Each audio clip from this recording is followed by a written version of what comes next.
کے عظیم مدنی اللہ اللہ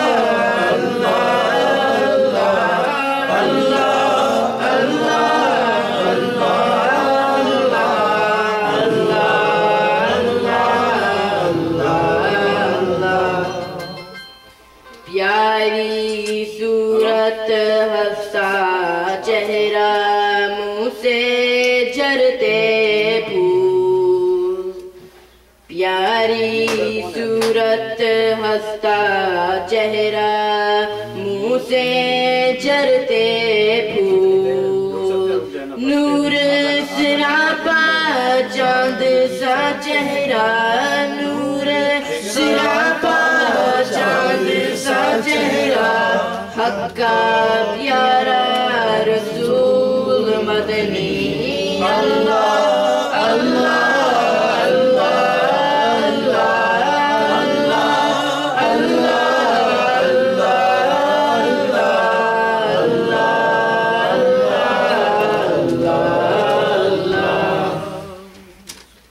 جبریل آئے جھولا جھولانے لوری دے ذیشان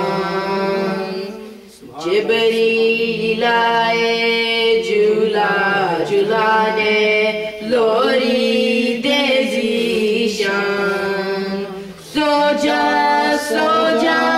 رحمت عالم سو جا رحمت عالم دو جگ کے سلطان مدنی اللہ اللہ اللہ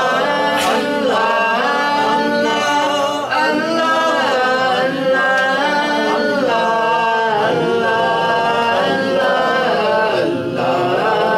اللہ اولو آخر سب کچھ جانے دیکھے بعید و قریب اول و آخر سب کچھ جانے دیکھے بعید و قریب غیب کی خبریں دینے والا غیب کی خبریں دینے والا اللہ کا وہ حبیب مدنی اللہ اللہ اللہ اللہ اللہ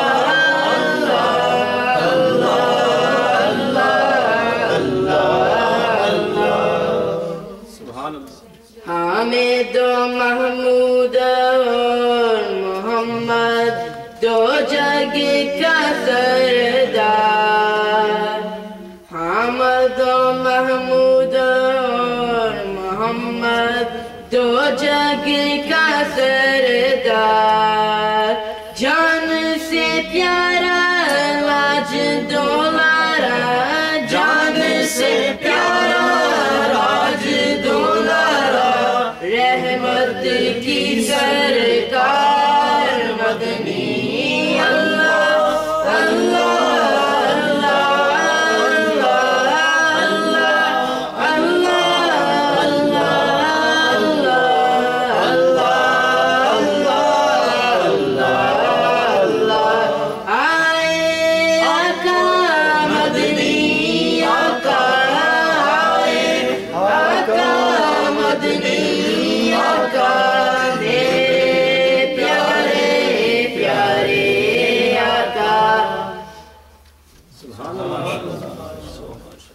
احباب زیبا کائنات رسول مقبول صلی اللہ علیہ وسلم پیش فرما رہے تھے جناب محمد حیدر مسعود.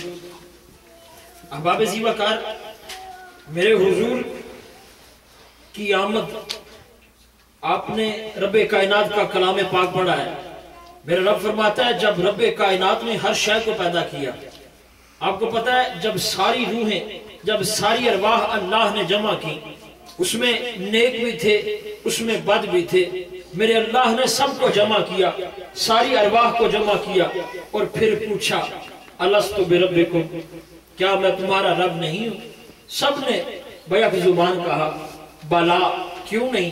تو ہی ہے جو عبادت کے حقدار ہے، تو ہی ہے جو پروردگار ہے، تو ہی ہے جو کائنات کا مالک و مختار ہے، تو ہی ہے جو کائنات کا پالنہار ہے۔ سب نے رب کی کبریائی کا اعتراف کیا، سب نے رب کے رب ہونے کا اعتراف کیا۔ رب کائنات نے اس جلسہ کو برخاست فرما دیا، اور پھر رب کائنات نے کس کو جمع کیا؟ رب کائنات نے ان ارواح کو جمع کیا جن کو رب کائنات نے کائنات کی رشد و ہدایت کے لیے منتخب فرمایا تھا۔ رب نے کس کو جمع کیا؟ انبیاء کو۔ رب کائنات نے یاد کہا وَإِذْ أَخَذَ اللَّهُ مِيثَاقَ النَّبِيِّينَ، یاد کرو اس وقت کو۔ کس کو یاد کرایا جا رہا ہے؟ ارے یاد اس کو کرایا جاتا ہے جس کو پہلے بھی پتا ہو، جس نے پہلے بھی کچھ دیکھا ہو، اسے کہا جاتا ہے یاد کرو۔ وَإِذْ أَخَذَ اللَّهُ، یاد کرو اس وعدے کو، میثاق النبیین، میرے اللہ نے انبیاء سے وعدہ لیا۔ رب کائنات نے سارے انبیاء کو جمع کیا، اس میں صرف وہی لوگ تھے، صرف وہی ارواح تھی جو گناہ سے پاک تھے، وہ لوگ تھے جو ہر لغزش سے پاک تھے، ہر علائش سے پاک تھے۔ میرے اللہ نے صرف پاک لوگوں کو منتخب کیا، صرف پاکوں کو اکٹھا کیا، اور پھر کیا کہا؟ پھر وعدہ لیا ایک ایسے نبی کے آنے کا۔ کہا جب تمہارے پاس وہ نبی آ جائے، جب ثم جاءکم رسول، فرمایا جب میں تمہیں نبوتیں عطا کر دوں، جب تمہیں تمہاری شریعتیں عطا کر دوں، جب تمہاری کتابیں عطا کر دوں، تو پھر کیا ہو؟ ثم جاءکم رسول، پھر تمہارے پاس آ جائے وہ عظمت والا رسول، تو کیا کرنا ہے؟ لَتُؤْمِنُنَّ بِهِ وَلَتَنْصُرُنَّهُ، اس پر ایمان بھی لانا ہے، اس کی مدد بھی کرنی ہے۔ لوگوں، اے میرے انبیاء جن کو میں نے اکٹھا کیا ہے، جب وہ نبی آ جائے ساری شریعتیں بالائے طاق رکھ دینی ہے، جب وہ آ جائے اپنی شریعتیں ایک طرف رکھ دینی ہے، تو پھر کیا کرنا ہے؟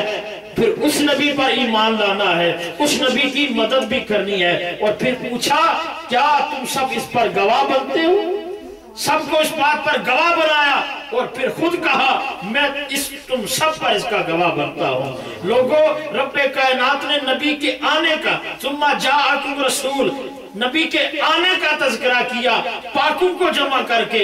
ہم بھی تو یہی کرتے ہیں، ہم بھی تو نبی کے آنے کی بات کرتے ہیں۔ پتہ یہ چلا جب توحید کی بات ہوتی ہے اس میں سارے آتے ہیں، اس میں گناہگار بھی آتے ہیں، اس میں پرہیزگار بھی آتے ہیں، لیکن جب رسالت کی بات ہوتی ہے، جب نبی کے میلاد کی بات ہوتی ہے، میرا رب صرف پاکوں کو اکٹھا کرتا ہے۔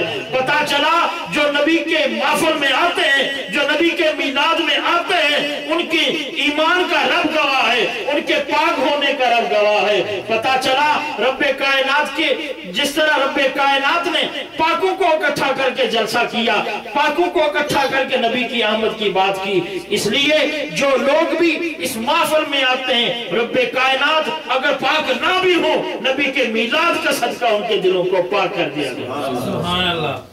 سلسلہ نعت کو آگے بڑھاتے ہیں۔ نعت رسول مقبول صلی اللہ علیہ وسلم کو پیش فرمانے کے لیے میں دعوت دیتا ہوں جناب ابرار نواز اتاری صاحب کو کہ وہ اپنے پاک نبی کی نعت پڑھے اور ہمارے دلوں کو، ہمارے قلوب و اذہان کو نور ایمان سے منور فرمائے۔ نعرہ تکبیر، نعرہ رسالت، نعرہ رسالت، آمد مصطفیٰ، مرحبا مرحبا، آمد مصطفیٰ، مرحبا مرحبا۔